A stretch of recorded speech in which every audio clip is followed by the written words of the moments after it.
नमस्कार मित्रांनो, DH mind block म्हणजेच मेमरी बाईटमध्ये तुमचं पुन्हा एकदा सहस्त्र स्वागत आहे. आपण सायबर सिक्युरिटीचे काही importance topics, important questions shortly discuss करणार आहोत आणि त्याच्यापैकी आपला पार्ट 1 आहे. त्याच्यापैकी आपला पहिला क्वेश्चन आहे basic principle of information security. ठीक आहे, प्रिन्सिपल्स 3 आहेत. बेसिक पिलर्स त्याला आपण म्हणतो, प्रिन्सिपल्स म्हणतो, ज्याच्यावर इन्फॉर्मेशन सिक्युरिटी डिपेंड आहे आपण असं म्हणू शकतो, किंवा त्याचे बेसिक पाया आहे तो. ज्याच्यापैकी पहिला आहे कॉन्फिडेन्शियलिटी, म्हणजेच एक असा जो डेटा, तुमचा पर्सनल डेटा किंवा सेन्सिटिव्ह डेटा, तो डेटा फक्त ऑथराइज्ड पर्सनला, म्हणजेच जो तो डेटा ज्याचा असेल त्यालाच तो डेटा किंवा आपण पासवर्ड म्हणू शकतो, तो पासवर्ड त्यालाच मिळायला पाहिजे, त्यालाच त्याचा ॲक्सेस मिळायला पाहिजे असं असतं. नंतर इंटिग्रिटी काय आहे की तो डेटा जेव्हा ट्रॅव्हल होतो आहे किंवा डेटा एका ठिकाणी कुठेतरी ठेवला आहे तेव्हा त्याच्यामध्ये काही चेंजेस यायला नको. तो डेटा ॲज इट इज राहायला पाहिजे, तो ॲक्युरेट राहायला पाहिजे, कंप्लीट राहायला पाहिजे.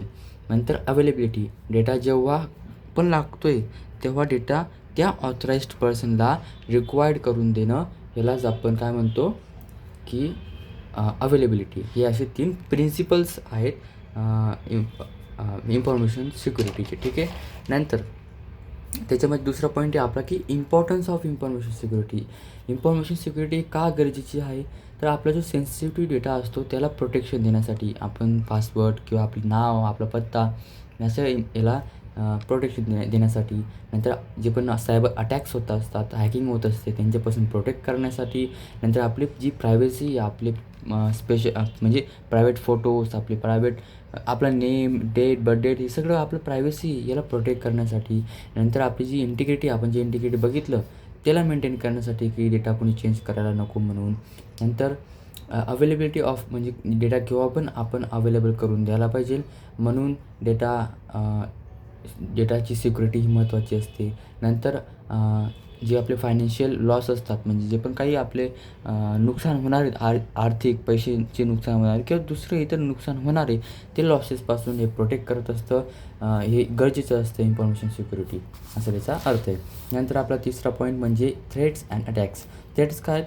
थ्रेट्स असं एक व्हल्नरेबल गोष्ट आहे आपल्या सिस्टममध्ये, इलेक्ट्रिक डिव्हाइसमध्ये असते, किंवा आपण इतर याच्यात पण म्हणू शकतो थ्रेट्स, पण आपण इथं सायबरचं गोष्ट चालते. तर अशी एक व्हल्नरेबल जी की ॲक्सिडेंटली पण घडू शकते किंवा मॅनमेड पण होऊ शकते, पण तिचा पोटेन्शियल इव्हेंट असतो तो, म्हणजे चुकीने घडलेला असतो, आणि ती चुकी हॅकर्स यूज करू शकतात.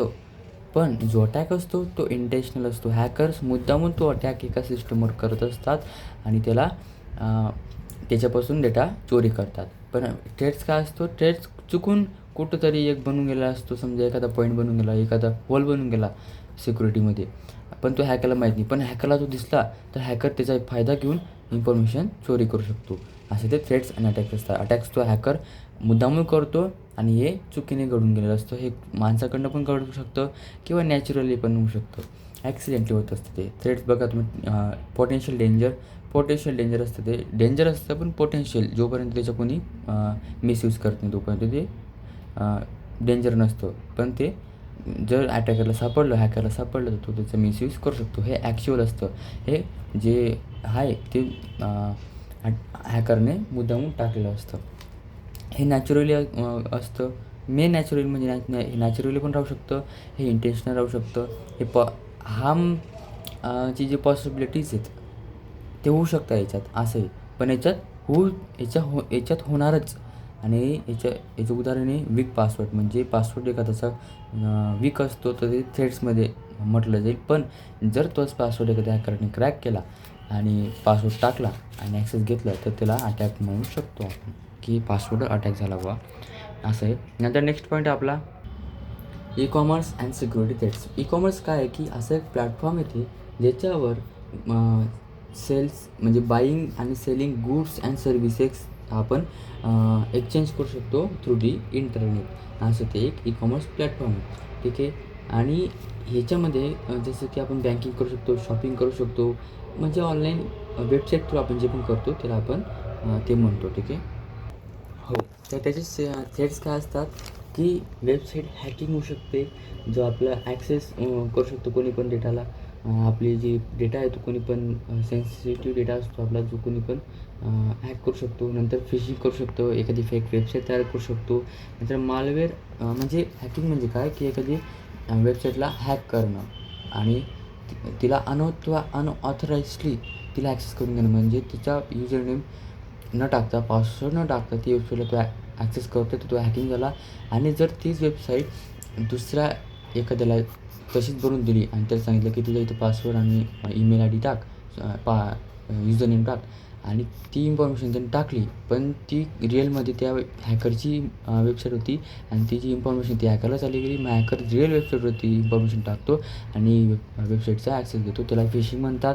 नंतर मालवेअर अँड व्हायरस अटॅक्स म्हणजेच आपण एखाद्या वेबसाईटवरनं एखादे सॉफ्टवेअर डाउनलोड करत असतो किंवा काही डाउनलोड करतो, तर ते त्याच्यामध्ये व्हायरस लावू शकतं, मालवेअर्स लावू शकतात, असं असतं. नंतर आयडेंटिटी म्हणजे एखाद्याची आयडेंटिटी, आपण तेच बघितलं की एखाद्याची आयडेंटिटी चोरून, म्हणजे फिशिंग थ्रू चोरली, किंवा आपण दुसऱ्या थ्रू पण चोरू शकतो त्याची आयडेंटिटी. तर ती आयडेंटिटी चोरून आपण तिचा इथं मिसयूज करू शकतो.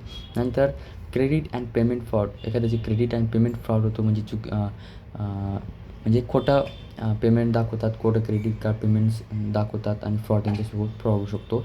किंवा एखाद्याच्या पेमेंटमधून पैसे कापले जातील, तर त्याचे फ्रॉड म्हणावे. नंतर डेनियल ऑफ सर्व्हिस म्हणजे एखाद्या वेबसाईट तर ती वेबसाईटवर जास्तीत जास्त ट्रॅफिक देऊन ती वेबसाईट हँग करून देणं. म्हणजे वेबसाईटची कॅपेबिलिटी फक्त 100 व्यक्तींची होती, फक्त 100 युजर्स त्याच्यावर एकसाथ त्याच्याकडनं डेटा यूज करू शकत होते, एकसाथ घेऊ शकत होते, म्हणजे डायरेक्ट 100 असे युजर्स. पण याच्यावर आपण 200 किंवा हॅकरने 200 याच्यावर लोड देऊन दिला 200 युजर्सचा, तर तो झाला, तर ती वेबसाईट डायरेक्ट बंद पडून जाईल, त्या वेबसाईट बंद पडून जाईल, त्यालाच आपण डिनायल ऑफ सर्व्हिस म्हणतो.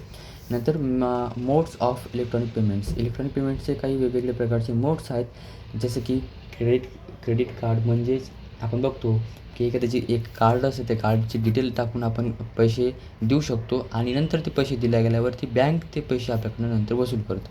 नंतर डेबिट कार्ड, आपल्या बँकमध्ये खात्यामध्ये पैसे असतात, ते पैसे आपण कार्डची डिटेल टाकल्यावर, डेबिट कार्डची डिटेल टाकल्यावर ती आपल्या बँकमध्ये खात्यामध्ये जितके पैसे असतात तितके पैसेच्यावरती पैसे जात नाही, तितकेच पैसे आपल्याला आपण देऊ शकतो. नंतर नेट बँकिंग म्हणजे काय की आपण जे पण पेमेंट करत असतो, तुम्ही बघतात की आपण पेटीएमसारखं, म्हणजे एक पेटीएम थ्रू आपण डायरेक्टली बँक वेबसाईटमधून, म्हणजे एखाद्याची बँकची वेबसाईट आहे, ती बँकची वेबसाईट समजा युनियन बँकची वेबसाईट आहे, ती युनियन बँकची वेबसाईट मध्ये जाऊन आपण आपली डिटेल टाकून लॉग इन करून आपण आपल्या थ्रू पेमेंट करू शकतो. नंतर यू पी आय आपण U P I I D आपल्याला माहिती, युनिफाईड पेमेंट इंटरफेस, जो की रिअल टाईममध्ये पेमेंट करतो आणि U P I I D टाकून किंवा मोबाईल नंबर टाकून तो पेमेंट होत असतो. नंतर डिजिटल वॉलेट काय की याच्याने क्विक पेमेंट होतं, आपण जसं पाहतो गुगल पे, फोनपे एक्सेट्रा.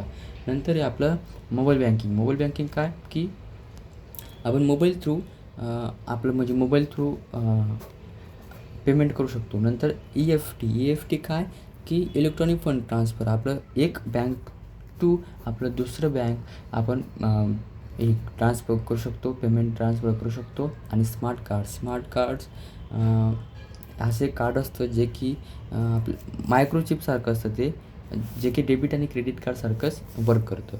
आपल्याला फक्त 5-6 पॉईंट लिहायचे त्याच्यापैकी. आणि इलेक्ट्रॉनिक पेमेंट सिस्टम म्हणजे काय, इलेक्ट्रॉनिक पेमेंट असं एक सिस्टम आहे जे की पे करतं goods and services online payment करतं आणि विदाऊट कॅश, याच्यामध्ये कॅश यूज होत नाही. ठीक आहे, इथं आपण थांबू आणि पुढच्या भागात आपण पार्ट 2 पाहू. आणि तुम्हाला व्हिडिओ आवडला असेल तर लाईक करा आणि काही सजेस्ट करायचे असेल तर ते पण तुम्ही सजेस्ट करू शकतात. धन्यवाद.